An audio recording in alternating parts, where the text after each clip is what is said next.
Yeah, it's based on a true story. I also didn't know anything about this family beforehand, but they are extremely famous. And all of the deaths in the film are true.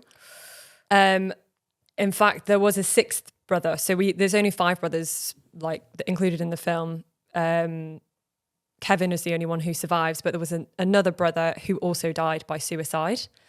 Oh my God. Yeah, it's awful. Was he a wrestler as well? Do you know? So he was, I think he also must have done wrestling, but he had asthma and brittle bone syndrome. So it made him really difficult to do well in wrestling, obviously. And so he died by suicide at age 21. And then Sean Durkin, the director of the film, writer and director of the film, he ended up having to remove that from the film because he just felt like the film couldn't like. How can you add another death in there? Which is mad. It's already really. Yeah, because it's kind of one that I guess it is like you can't write it. I feel like if you'd written this film as an entirely fictional, you'd read it and be like, come on, that's so stupid. That wouldn't happen. But it's like the fact that they had to cut out a death to make it, like a true death to make it more palatable. Oh, it's just insane. Is the dad still alive? No, don't think so. Kevin is. Okay. It's just heartbreaking that all of these things happen because really of his power over the family. Yeah. Yeah, this was something that was like very nuanced in the movie, in my opinion. And I feel like I could have benefited from knowing whether or not we wanted the father to be like the main antagonist in the movie, or is it okay that it's just nuanced like that because it is a real story and it's not so black and white. But I feel like these kids are putting themselves under so much pressure, and are we supposed to feel like they've been manipulated to be that way? Or, is it just something that they've put on themselves? And I think in terms of like driving the story, and at the end of the day, this is a film, which is like a fictionalized retelling of something that's true. But I felt like I could have benefited from, but that's interesting too, to like, for it to be layered like that. Yeah, I'd say that's something that I probably liked about it, is that, I'd say he was definitely the antagonist, and I liked that it wasn't too black and white, because then that might, then it's not nuanced. And also that's not what it is to be like.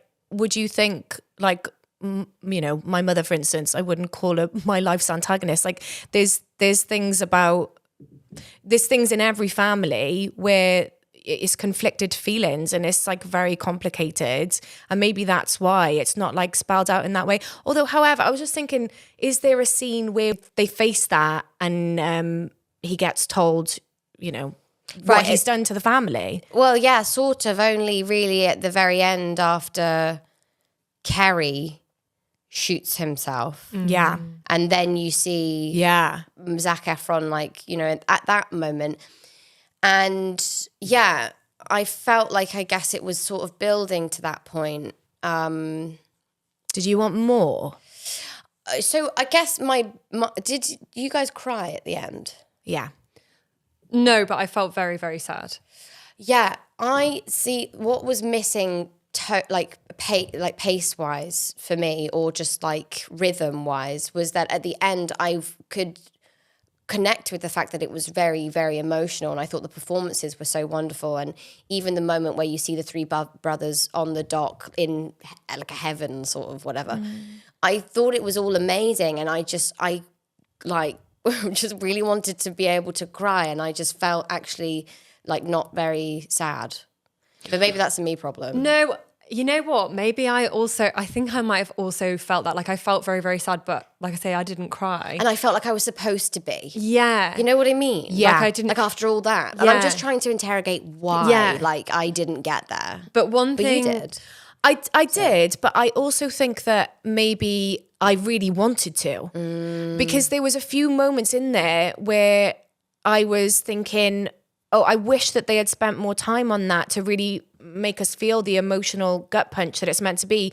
Like when David dies in Japan, and it just happened so quickly. Yeah. You know? That was like a real moment where I audibly gasped in the cinema. Like, you know, and then I really felt like we were going to go on to the sort of journey of it. And then it sort of tailed off for me. Really sadly. And maybe that's what it is. Like you were saying, the rhythm of the tragedies happening, but because there's so many things that happen, it's like, how can you possibly give those things time?